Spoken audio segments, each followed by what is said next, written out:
잡았잖아. 이렇게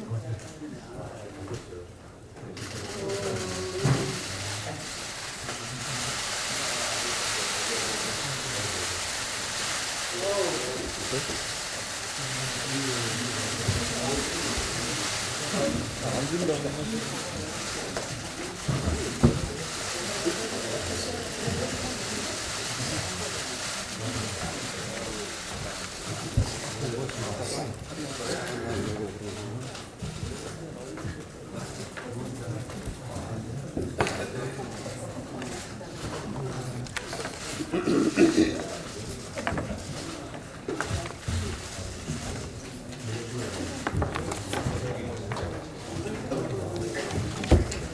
이해찬 당대표의 선택권으로 더불어민주당 제120차 최고위원회를 속기하겠습니다. 제120차 최고위원회를 속회하겠습니다. 이해찬 당대표의 발언드리겠습니다. 어제 판문점에서 남북미 정상이 손을 맞잡는 세계의 만남이 이루어졌습니다. 한반도 평화를 향한 또 하나의 이정표가 세워졌습니다. 지난 한 주 G20 회담을 포함해서 한반도 평화의 슈퍼위크가 될 거라고 예상했는데 문재인 대통령의 노력과 트럼프 대통령의 결단, 김정은 위원장의 화답이 어우러져서 사상 최초의 남북미 정상회담이 이루어졌습니다.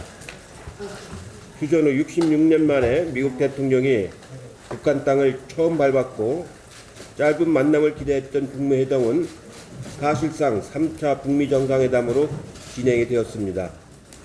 트럼프 대통령은 김정은 위원장을 백악관으로 초청을 했습니다. 사전 합의가 없었음에도 북미 정상이 신속히 회동할 수 있었던 것은 강력한 한미 동맹을 바탕으로 한 남북미 정상 간 신뢰가 있었기 때문입니다. 중요한 것은 북미 간 비핵화 협상이 완전히 재개된 것입니다. 북미 협상은 포괄적 합의를 이루기 위한 협상을 2 내지 3주 내에 개시하기로 합의를 했습니다. 어제 오전 한미 정상회담에서 한반도의 완전한 비핵화, 평화 구축, 북미 관계 정상화를 공약한 싱가포르 합의를 동시 병행적으로 이행하는 것이 매우 중요하다는데 한미 정상 간의 의견이 일치했습니다. 동시 병행적으로 이행하는 것이 매우 중요하다는데 한미 정상 간의 의견이 일치했습니다. 대통령 임기가 3년 가까이 남아 있습니다. 앞으로 문재인 정부와 민주당은 이 성과를 발전시켜 새로운 한반도 평화 번영 시대를 열어나가도록 하겠습니다. 지난주에 참으려 어렵게 국회가 정상화되었습니다. 민생 안정과 경제 활력을 위해 여야 모두 최선을 다해야 하겠습니다. 철회해야 할 현안은 산적해 있는 반면 임시국회 회기는 3주 정도만 남아 있습니다. 애초 합의된 의사 일정에 따라 국회 일정을 진행을 해야 합니다. 이를 위해 한국당은 예결위원장을 비롯한 한국당 목 상임위원장을 조속히 선출해 주시기 바랍니다. 그래야 추경 심사와 법안 심사가 가능해집니다. 아울러 오늘부터 문재인 케어 확대, 300인 이상 특례 제외 업종 주 52시간제 도입, 장애인 등급제 폐지 등 국민의 삶에 적지 않은 영향을 미치는 중요한 정책들이 시행이 됩니다. 아무리 좋은 의도와 계획이 있다 하더라도 시행 초기에는 적지 않은 혼선과 부작용이 있을 수 있습니다. 당정청은 긴밀히 협력해서 정책의 경중, 선호, 완급을 잘 가려서 현장에서 발생할 수 있는 초기 갈등을 최소화하도록 노력을 하겠습니다. 오늘은 민선 7기 지방정부와 의회 출범 1주년이 되는 날입니다. 지난해 지방선거에서 국민들이 압도적 지지를 받아 민주당은 중앙정부와 지방정부 모두를 책임지는 전국적 국민정당이 되었습니다. 지난 1년간의 성과와 과제를 재점검하여 공은 키우고 과는 줄여서 지역의 민생 안정과 경제 활력을 위해 더욱 힘쓰겠습니다. 우리가 튼튼한 나무가 모든 바람에도 견디는 것처럼 지방 분권과 균형 발전은 대한민국을 든든히 지탱해주는 뿌리가 되어줄 것입니다. 이상입니다. 네, 어제 판문점 북미 정상회담으로 한반도 평화의 길에 새로운 이정표가 세워졌습니다. 그리고 한반도 평화 프로세스의 시계는 다시 움직이게 되었습니다. 남북미 정상의 판문점 회동은 우리 모두가 대결과 냉전에서 평화와 공존으로 다시 나아갈 수 있는 희망을 품게 하였습니다. 판문점 회동은 문재인 정부의 중재와 또 북미 정상의 결단이 만든 새로운 역사의 출발입니다. 이제 북미 실무 협상을 거쳐서 대화와 협상이 본격화되면 한반도 비핵화와 평화 체제를 향한 불가역적 국면의 발전이 시작될 것입니다.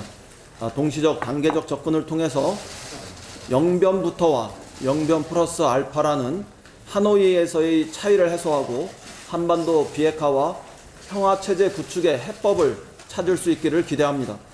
우리 국회 안에서도 그동안 우여곡절이 많았습니다. 심지어 엉뚱한 얘기로 유치한 해프닝도 있었습니다.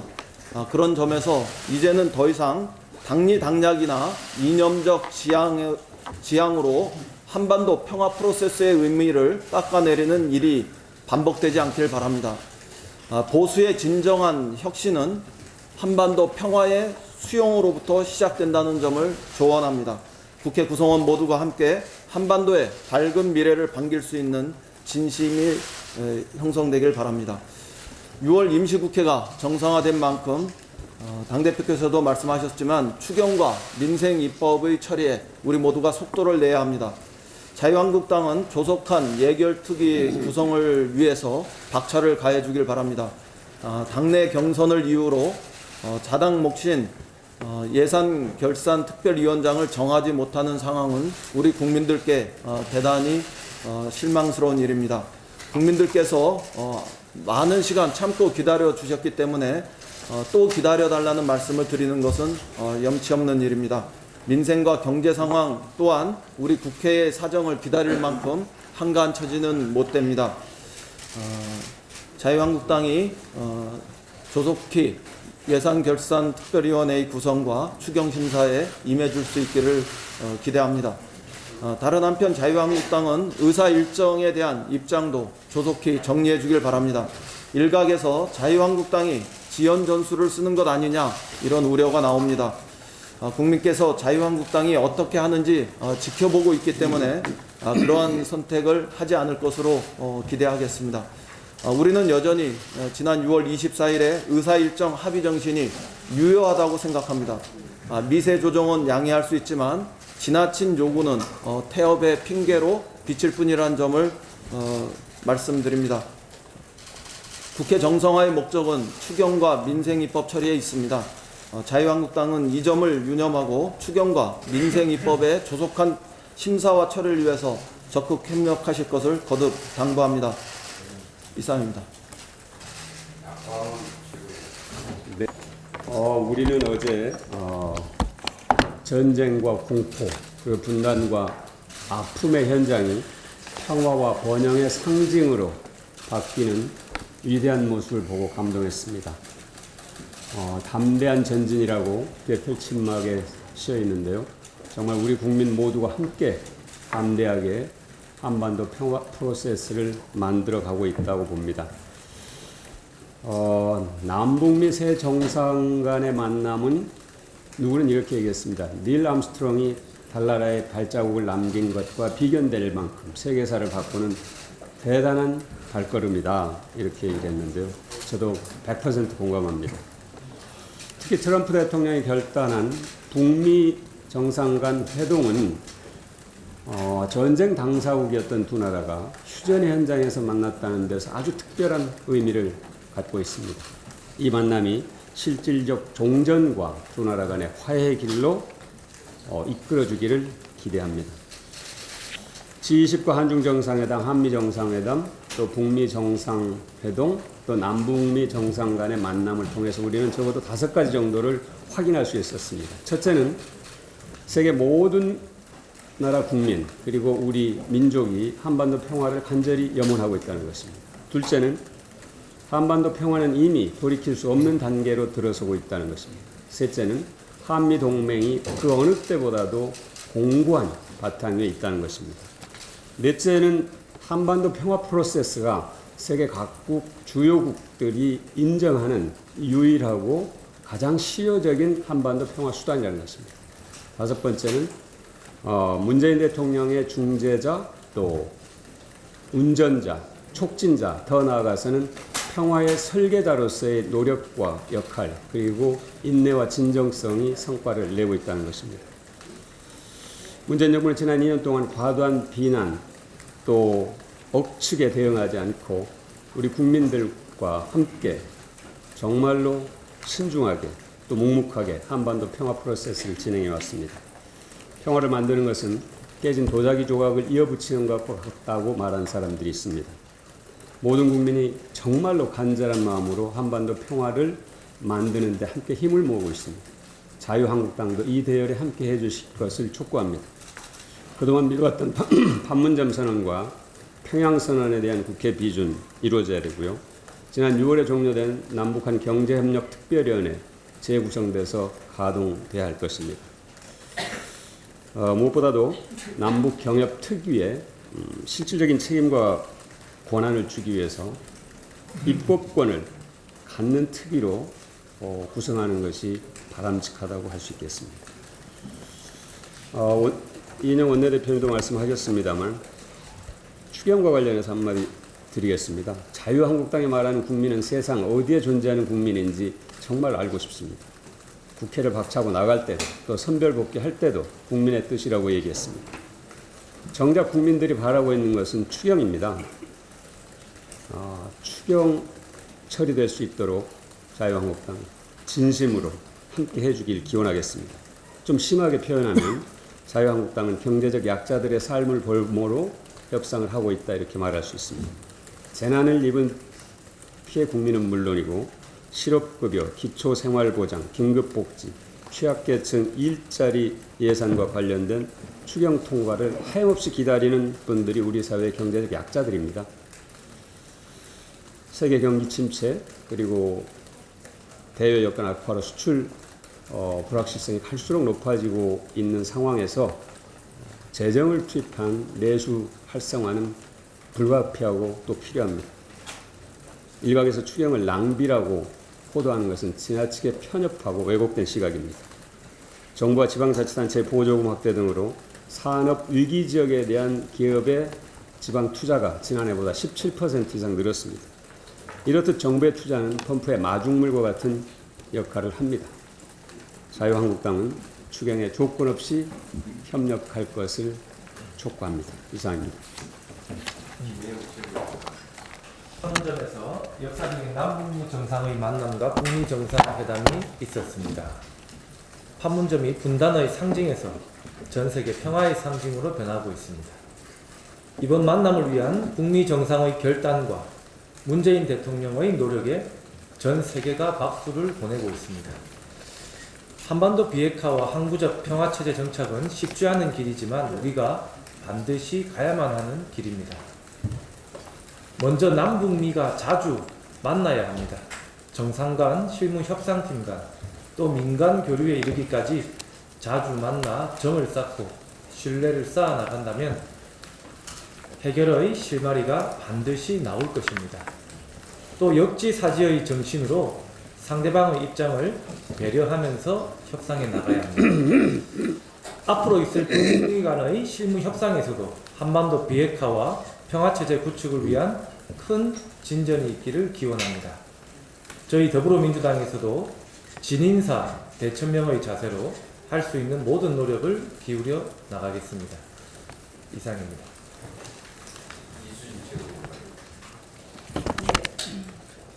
어제 역사적인 남북미 정상회담은 한편의 드라마를 보는 것 같은 두근거림의 연속이었습니다. 평화를 위한 담대한 전진을 실천해내는 중재자로서 문재인 정부의 큰 역할이 아니었으면 성사될 수 없었을 것입니다. 한 가지 말씀드리겠습니다. 과로가 낭만으로 취급되었던 시절이 떠오르게 됩니다. 사무실에서 밤을 새우고 쪽잠으로 버텼다는 선배들의 영웅담은 오늘날 후배들로부터 부끄러운 일상이 되었습니다. 오늘부터 300인 이상 특례업 제외업종 사업장에도 노동시간 단축이 적용됩니다. 그렇지만 추가 준비기간이 불가피한 경우 선별적 계도기간을 시행하기로 하였습니다. 주 52시간제 위반이 적발되더라도 최장 6개월의 충분한 시정기간을 주게 하는 것입니다. 주 52시간제 시행으로 노동시간 단축이 실현된다고 하지만 아직 법 테두리는 노동자를 보호하는 데 미흡한 부분이 많습니다.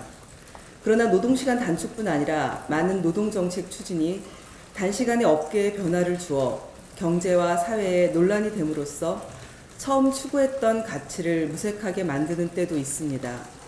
우리 사회를 바꿔나가는 데는 어느 한 계층의 이익으로만 나아갈 수 없다는 것이 현실입니다.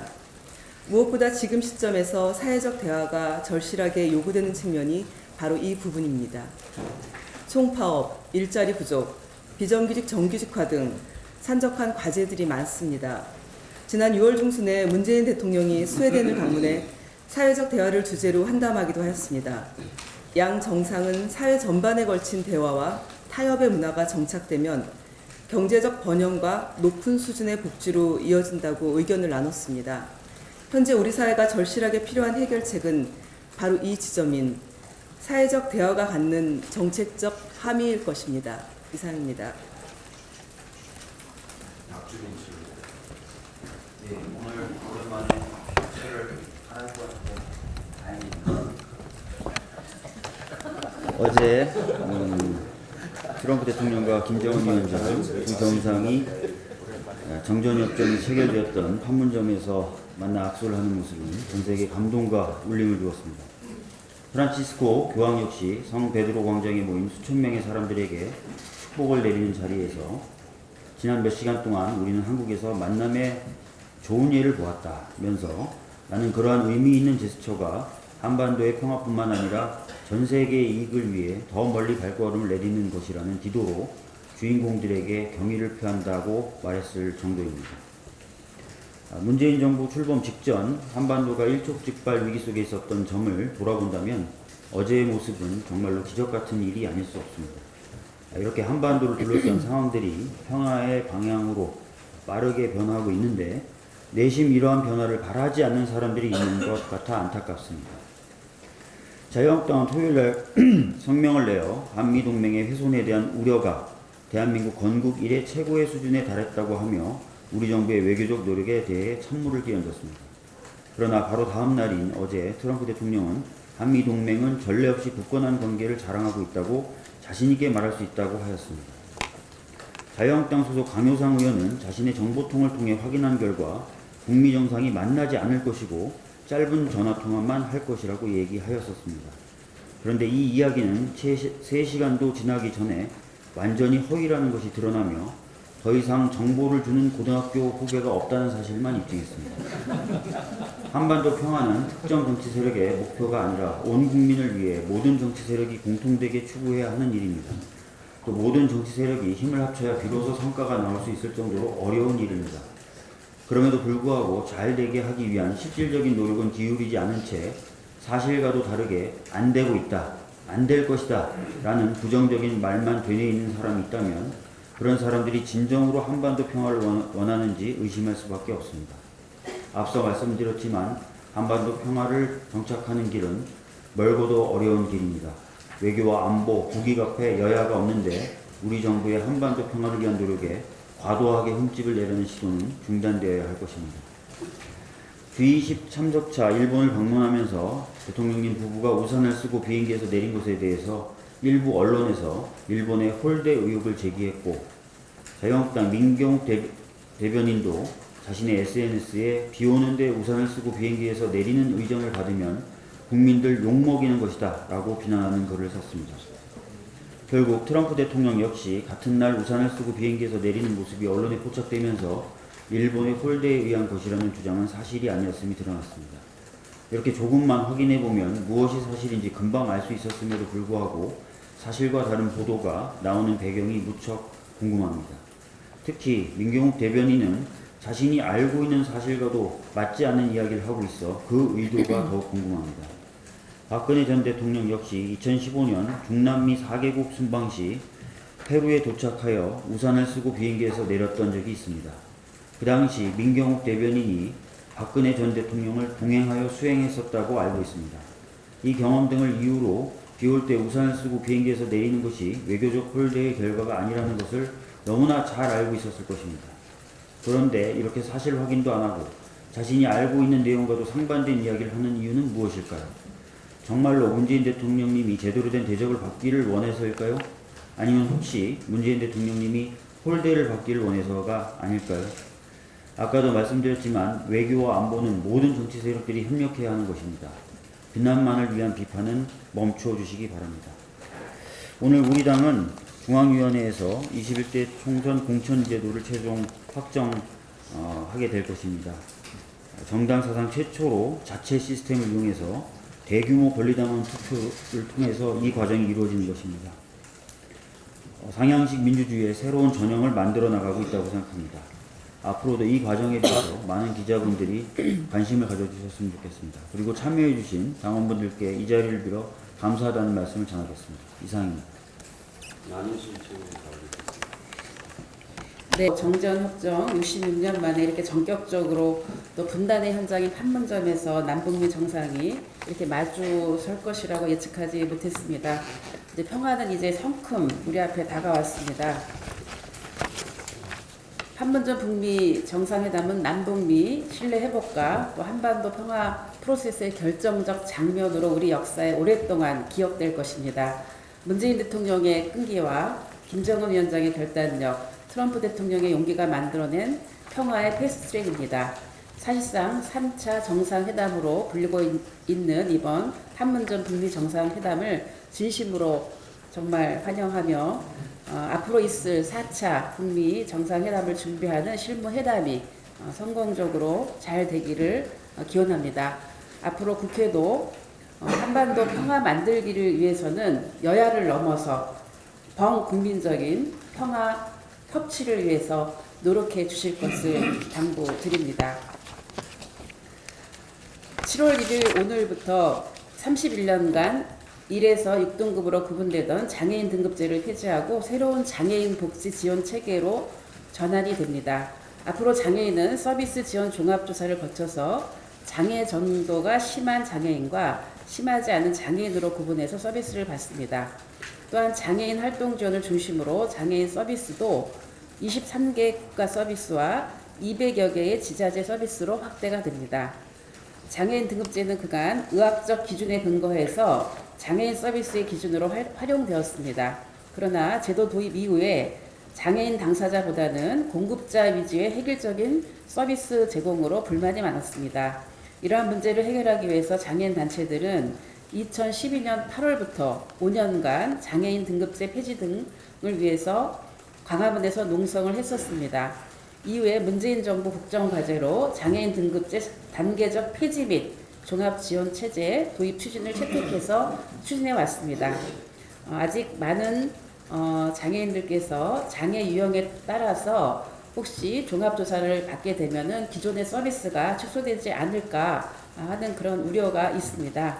이러한 우려가 해소되도록 더불어민주당은 정책위원회 내에 맞춤형 장애인 복지 추진 TFT를 구성해서 보건복지부와 여러 장애인단체와 긴밀하게 소통을 하고 있습니다. 이외에도 지속적인 모니터링과 소통을 통해서 장애인 연금, 장애인 활동 지원 제도, 장애인 자립 지원 등 장애인 복지 확대를 위한 방안을 마련해 나가겠습니다. 예, 이상입니다. 이영석 최고위원입니다.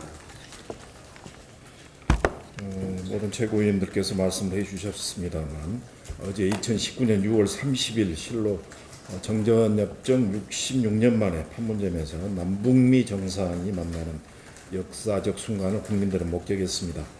오랜 시간 준비하지 않은 만남이었지만 북미 정상은 우리 측 자유집에서 53분간 사실상 북미회담을 가졌다고 합니다. 이러한 감동적인 각본 없는 드라마는 한반도 비핵화와 항구적 평화를 바라는 문재인 대통령의 강력한 의지의 산물이라고 저는 판단을 합니다.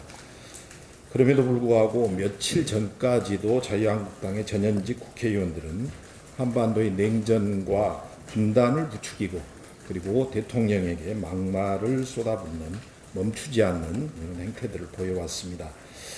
이제 자유한국당은 이런 막말 정치를 중단하고 5.18 망언자에 대한 징계 그리고 민생 입법의 조속 처리 그리고 또 민생 추경안에 대한 조속한 심사 등 묵은 숙제들을 하루속히 해결하고 한반도 평화를 위한 이 큰 대장정에 함께 해주실 것을 다시 한번 촉구합니다.